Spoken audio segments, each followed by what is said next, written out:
इस सब के बीच में एक और बड़ी खबर सीधा आई है, फ्लोर ब्रेकिंग बड़ी खबर मैं आपको बता रहा हूं। रूस ने लिया चेचनिया पर हमले का बदला, फ्लोर ब्रेकिंग इस वक्त की बड़ी खबर। ब्रेक करिए जरा, ये देखिए, रूस ने एक साथ 93 मिसाइल से किया यूक्रेन पर हमला। 93 मिसाइल्स, जिसमें कि हाइपरसोनिक किंजल मिसाइल भी है। रूस ने 200 ड्रोन से किया हमला, रूस ने किंजल मिसाइल से किया हमला। सर्दी की शुरुआत में रूस का करेक्ट करिए उसको, रूस पर नहीं, सर्दी की शुरुआत में रूस का सबसे बड़ा हमला यूक्रेन पर सबसे बड़ा हमला है, उसको करेक्ट करिए। फुल स्क्रीन ब्रेकिंग और शॉट, ये इस वक्त की बड़ी खबर, ये देखिए जरा। रूस ने लिया चेचनिया पर हमले का बदला। रूस ने एक साथ 93 मिसाइल से किया यूक्रेन पर हमला। रूस ने 200 ड्रोन से किया हमला। रूस ने किंजल मिसाइल से किया हमला। तीनों ब्रेकिंग, तीनों शॉट दिखाइए। ये आज की सबसे बड़ी खबर मैं आपको दिखा रहा हूं। तीनों ब्रेकिंग, तीनों शॉट, प्ले इट ऑन। ये बहुत बड़ा अटैक है, it doesn't get bigger than this.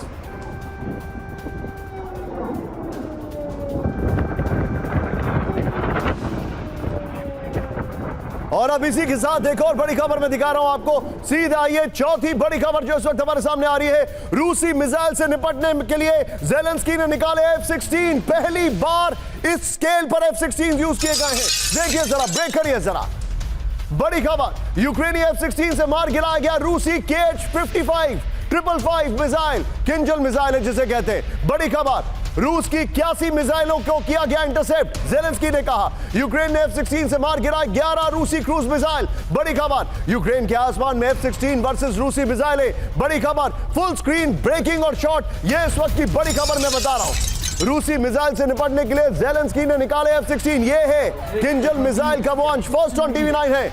यूक्रेनी F-16 ने मार गिराया रूसी KH-55 555 मिसाइल। बड़ी खबर, रूस की 81 मिसाइलें की गई इंटरसेप्ट। यूक्रेनी F-16 ने मार गिरा 11 रूसी क्रूज मिसाइलें। यूक्रेन के आसमान में F-16 वर्सेस रूसी मिसाइलें। मैं जाऊंगा विपिन, पहली बार आप देखिए जरा इस चैनल की डिटेलिंग। 4 ब्रेकिंग, 4 शॉट दिखाइए जरा। ये 4 तरीके से आपको खबर हम बता रहे हैं, एक खबर नहीं है। 4 डिफरेंट एंगल्स। ये देखिए जरा, शॉट देखिए, खबरें देखिए। यह F-16 निकाला गया है। ज़ेलेंस्की ने कहा कि हमने इतने मिसाइल मार गिराए गए हैं, वहां पर कितने इलाकों में हमला किया गया है। और अभी इस वक्त यूक्रेन में एयर रेड अलर्ट है, हाई अलर्ट है, बंकर्स में लोग छिपने को मजबूर हो गए हैं।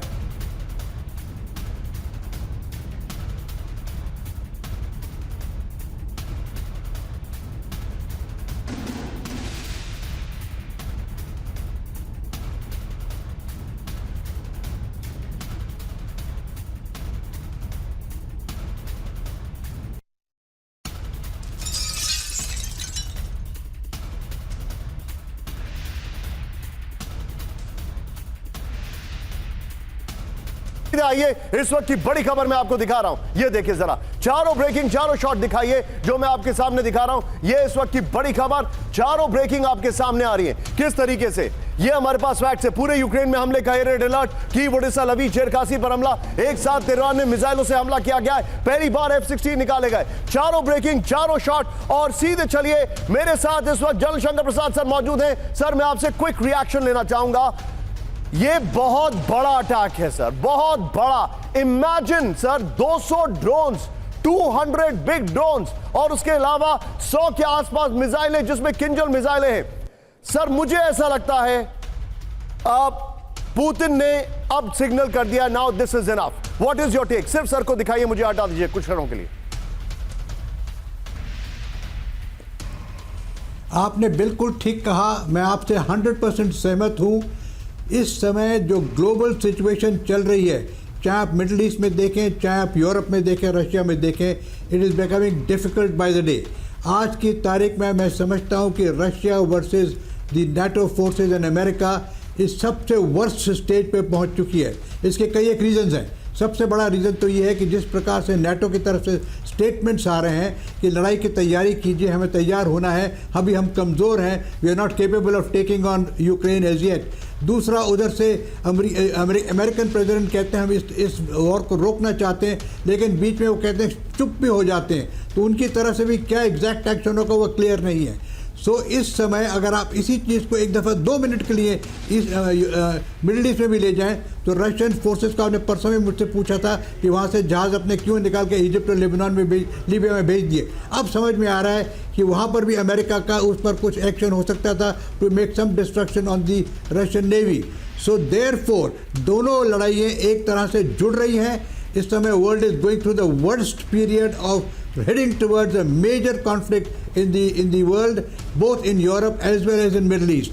तो इस समय मैं समझता हूँ कि I think the patience of Putin साहब की बहुत कम होती चली जा रही है। जो रशिया चाहता है कि वो कुछ ऐसा करें जिससे कि न्यूक्लियर वॉर में कन्वर्ट हो जाए। इससे फ़ायदा किसको होगा? किसी को फ़ायदा होने वाला नहीं है। Humanity will suffer, everyone in the world will suffer. अभी थोड़ी देर के बाद अगर हम ईरान की और इजराइल की बात करेंगे तो हम तब वहाँ भी देखेंगे आप किस तरह से धमाके शुरू हो रहे हैं या किस तरह से आशंका आपने हेडलाइंस में बताया भी है। सो मैं कहता हूँ I am 100% in agreement with you today निशान कि the world is going towards a disaster unless these world leaders wake up and understand the long term implication। इसका implication इतना भयानक हो सकता है कि आप और हम इसको टीवी में डिस्क्राइब नहीं कर पाएंगे आज। It's a very dangerous situation and I want to reiterate it 100 times that I think world leaders must stop this now। एक तरफ तो बात करते हैं कि वहाँ पर मैं अपने दर्शकों को कुछ बताना चाह रहा हूँ, थोड़ा सा मेरा फ्रेम टाइट करेगा विपिन। आपने